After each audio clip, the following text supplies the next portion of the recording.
People once believed that when someone dies, a crow carries their soul to the land of the dead. But sometimes, something so bad happens that a terrible sadness is carried with it, and the soul can't rest. Then sometimes, just sometimes, the crow can bring that soul back to put the wrong things right. October 30, Devil's Night, in Detroit. Sergeant Albrecht is at the scene of a crime where Shelly Webster has been beaten and assaulted, and her fiancé, local musician and guitarist Eric Draven, has been murdered, having been stabbed, shot, and thrown out of their apartment window to the streets below. The couple had been planning their wedding for the next day, Halloween. A cop comments darkly, "Who gets married on Halloween?" Albrecht responds, "Nobody." As he prepares to leave for the hospital with Shelly, Albrecht meets a young girl with a skateboard named Sarah, who says she is a friend of Eric and Shelly and that they took care of her. Albrecht tells her that Shelly probably won't survive. 1 year later, a crow flies over the dark and rainy landscape of Detroit and lands on the headstone of Eric Draven. It taps at the stone with its beak, awakening Eric from the grave. He climbs out of the ground, trembling and racked with convulsions. With some confusion, he stands and walks with the crow to his abandoned apartment, finding it in shambles. Memories of the night of his death come back to him as the gang responsible runs through the city, setting fire to it. The faces of the attackers stick in his mind, and overcome with grief, he grabs the frame of a broken tympanum window, the glass cutting deep into his palms. To his astonishment, the blood from the wounds flows back into his skin, and the wounds heal themselves. Bent on vengeance, he changes his clothes and paints his face white in parody of a porcelain harlequin mask he had given Shelly as a gift. He then draws black liner around his eyes and down his cheeks like tears, and paints his lips black with Glasgow lines reaching out from the corners. Guided by the crow and sharing the crow's high perspective on the city, Eric sets out to avenge his and Shelly's murders. The first person he locates is Tin, a thug obsessed with knives.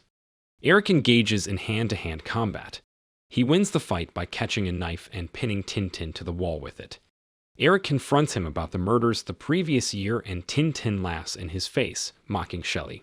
Eric finishes him off by stabbing him in each vital organ in alphabetical order with his own knives, and takes his trench coat, leaving a crow-shaped bloodstain on the wall of the alley.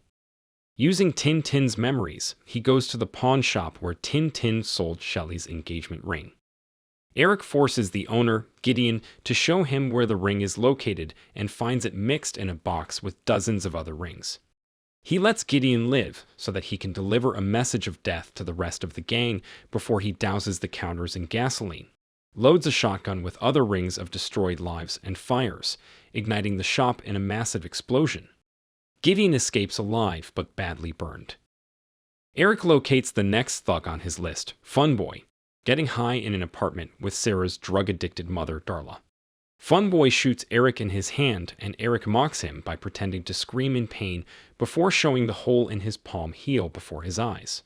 Frightened, Funboy is easily disarmed by Eric and is shot in the thigh before being injected with an overdose of morphine.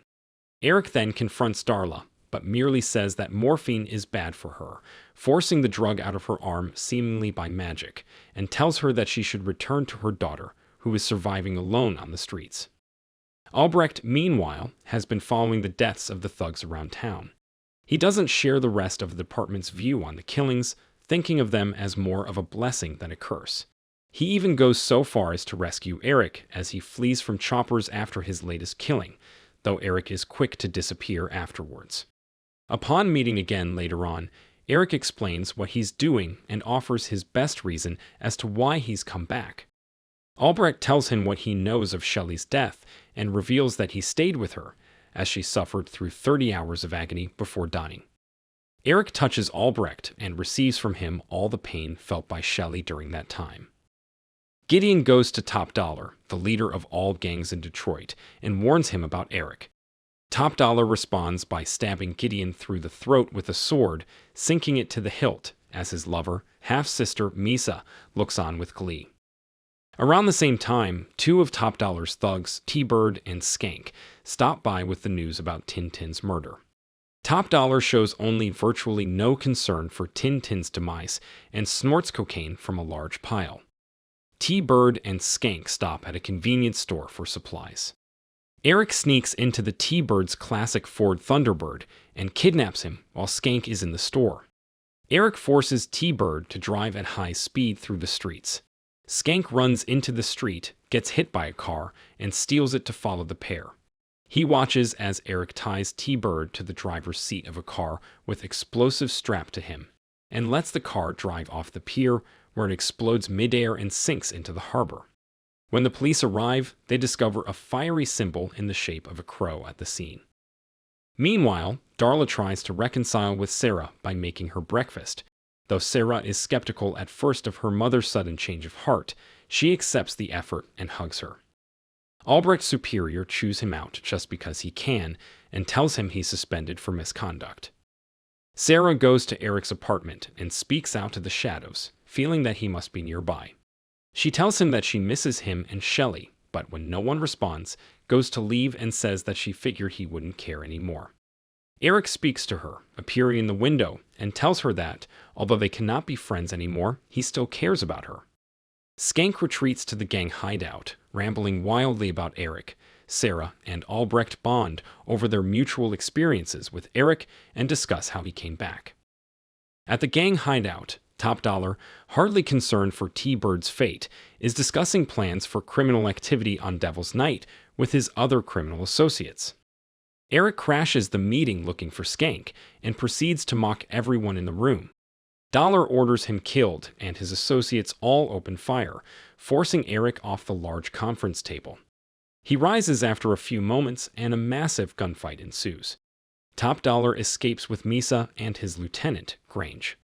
Eric easily kills everyone in the room by gun, fists, and swords, saving Skank for last, throwing him out the window. The police arrive to find Eric the last man standing. He escapes with Albrecht's help. Top Dollar, Grange, and Myca discuss Eric and his unique abilities. Myca reveals that Eric is invulnerable to harm, but only if his link to the real world, the crow, remains untouched. Realizing that if they kill the crow, they can kill Eric, and the three of them hatch a plan.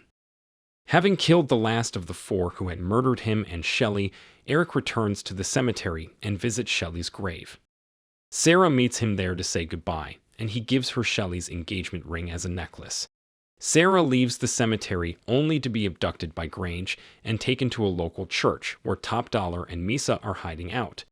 Through the crow, Eric sees that Sarah is in danger and goes to rescue her. The crow flies inside ahead of him, but is sniped by Grange. Eric, not realizing what wounding the crow has done for his own invulnerability, accosts Top Dollar, saying he'll let him leave if he gives Sarah to Eric. Top Dollar shoots Eric, now no longer invincible, and beats him. Sarah is taken to the upper levels of the church. Albrecht, having gone to the church to pay his respects, realizes what's happening and comes in shooting. He finds Eric on the floor and helps him towards the spiral staircase in the back. The wounded crow is picked up by Myca, who hopes to harness its mystical powers. Albrecht manages to shoot and kill Grange, but is wounded himself. He stays below as Eric ascends the stairs. Myca meets him halfway up, holding the crow at knife point, but the crow lunges up and pecks her eyes out, causing her to fall from the stairs to her death. Eric makes it to the roof where Top Dollar is holding Sarah. He pushes her off the roof, though she manages to hold onto some scaffolding as Top Dollar and Eric fight. Distracted for a moment by Sarah's cries for help, Eric is stabbed through the back by Top Dollar, who admits to having everything to do with Eric and Shelly's deaths, claiming that nothing goes on in their town without his say-so. He tells Eric that he's enjoyed their sparring and that he'll miss him, but before he can kill him, Eric grabs him and bestows his gratitude for Top Dollar's crimes. All of the 30 hours of pain Shelly had to endure at once. In agonizing pain, Top Dollar falls off the roof and is impaled on a gargoyle. Eric rescues Sarah and brings her to Albrecht, who is soon taken to an ambulance. Eric then disappears from sight and crawls to Shelly's grave before passing out. Her spirit comes to him, sans face paint, and they are finally reunited. Later, Sarah visits Eric's grave, which is closed up once again. The crow stands on his headstone, holding Shelly's ring that Sarah lost during her abduction. The crow drops it in Sarah's hand. As it flies off into the night, Sarah narrates that, though buildings burn and people die, real love is forever. The film closes with the words for Brandon and Eliza, a dedication to both Brandon Lee, who was accidentally killed during filming in 1993, and Eliza Hutton, who was Brandon's partner, until his death in 1993. If you enjoyed this video, don't be shy to hit the like button, and if you disliked it, hit the dislike button twice, just to be sure. It would be best if you watched the whole movie. Thank you very much for watching.